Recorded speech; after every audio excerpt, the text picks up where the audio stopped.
Globo Esporte. Oferecimento Novo Mundo. LCD é Novo Mundo. A gente quer ver você sorrir.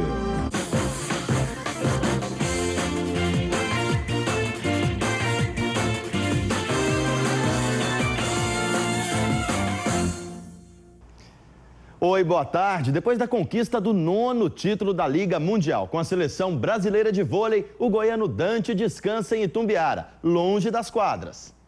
Em quadra, explosão, raça, referência. O resultado de tudo isso, uma coleção de títulos. Na seleção brasileira, os mais marcantes.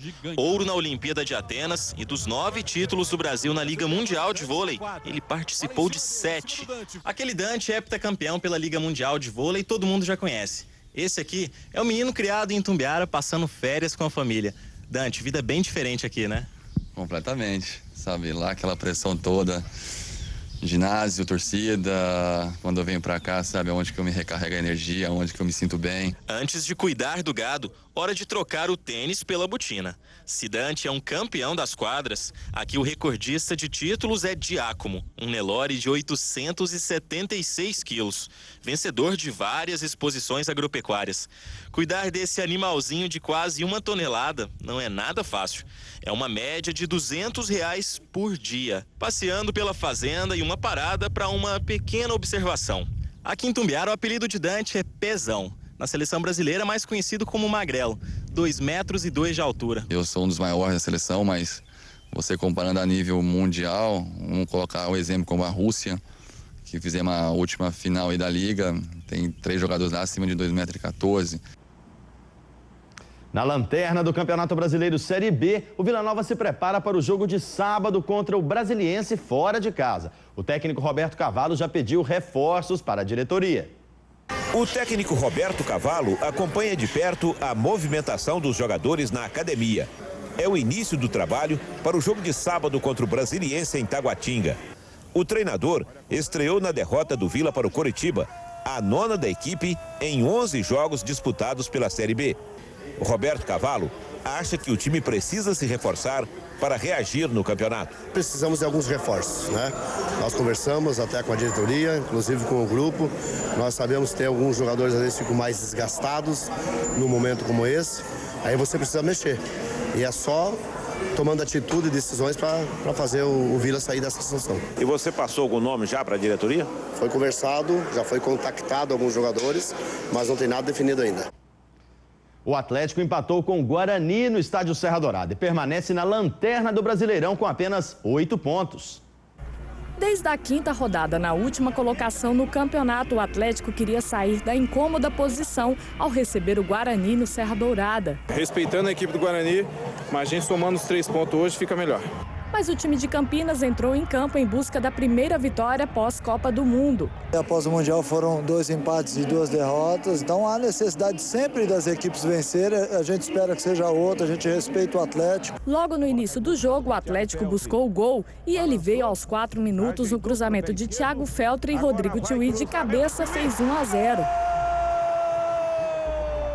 Depois do gol, Pedro Paulo puxou o contra-ataque e ele encontrou o Rodrigo Tiuí, que na dividida com o Apodi não acertou em cheio na bola.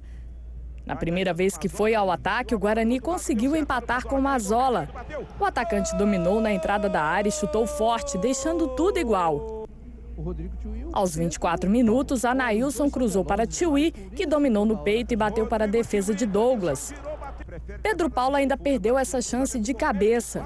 Aos 46 minutos do primeiro tempo, o Morrinho, zagueiro, vai entrar em ação para tirar do Atlético mais uma incrível chance de gol.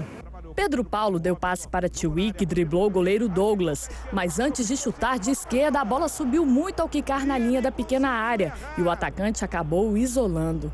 Normal, a gente tem que tentar recuperar força aí para voltar para o segundo tempo e conseguir fazer um resultado bom para a gente sair com a vitória.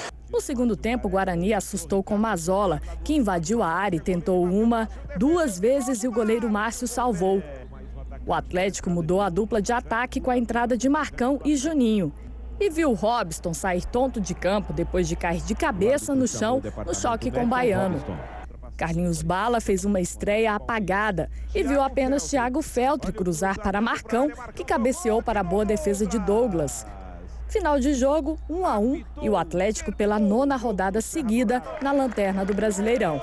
Dentro de casa, contra uma equipe que a gente sabe que é do nível da nossa e infelizmente a gente não conseguiu traduzir em vitórias, mas vida que segue, a gente tem que continuar lutando porque as vitórias vão vir.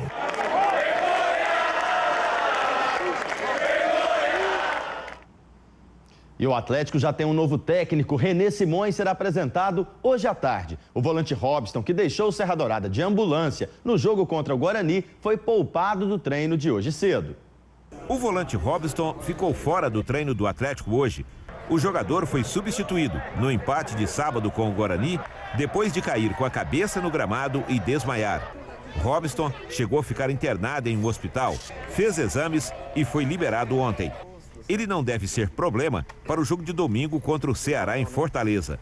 Tô bastante confiante, né? Tô sentindo um pouco as costas, mas como eu falei, é nesses momentos que eu gosto de aparecer, né? Quando o torcedor fica chamando a gente de pipoqueiro. O Atlético apresenta hoje à tarde o 4º treinador da equipe na temporada. É René Simões, de 57 anos de idade, que dirigiu seleções de base do Brasil, foi medalha de prata com a equipe feminina nas Olimpíadas de Atenas e comandou também as seleções da Jamaica e da Costa Rica.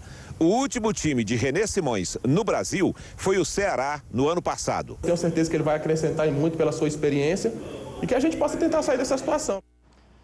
O Goiás continua sem vencer depois da Copa do Mundo. Ontem foi goleado pelo Avaí em Florianópolis e caiu para a zona de rebaixamento. No segundo tempo, o Goiás esboçou uma reação com o solitário Bernardo. Foi um golaço, vai. Aí, quando a esperança ressurgiu no Goiás, o Avaí tratou de acabar com ela. Bola na área, desvio de Robson, final 4-1. Página 1 é quem vai buscar classificação para a Libertadores e a gente tem que ficar perto disso. Então eu acho que a gente aproximou cada vez mais do G4.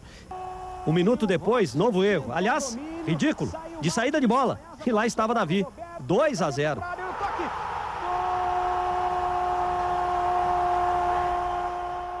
Você achou pouco que fez a defesa do Goiás? Então toma mais um. Davi acertou o ângulo, indefensável. E olha que o pé nem estava tão bom assim. A gente está gritando, pedindo para que tire a bola com mais rapidez, justamente por causa da pressão do Avaí, né? Na marcação, na saída de bola. No segundo tempo, o Goiás esboçou uma reação com o solitário Bernardo. Foi um golaço, vai. Aí, quando a esperança ressurgiu no Goiás, o Avaí tratou de acabar com ela. Bola na área, desvio de Robson, final 4-1. Página 1 é quem vai buscar classificação para a Libertadores e a gente tem que ficar perto disso. Então eu acho que a gente aproximou cada vez mais do G4. O Avaí ainda não entrou no G4, grupo da Libertadores, mas está muito próximo, batendo a porta e pedindo passagem. Um jogo que marcou a recuperação de Davi, a consistência de Robinho, a regularidade de Emerson e que pode ter marcado a despedida de Rivaldo. Não sei de nada, juro que eu tô sabendo que tá no site. O Goiás está em 17º lugar no Campeonato Brasileiro com 12 pontos. Na quinta-feira, pela Copa Sul-Americana, vai enfrentar o Grêmio no Serra Dourada. Fica agora com a edição nacional do Globo Esporte.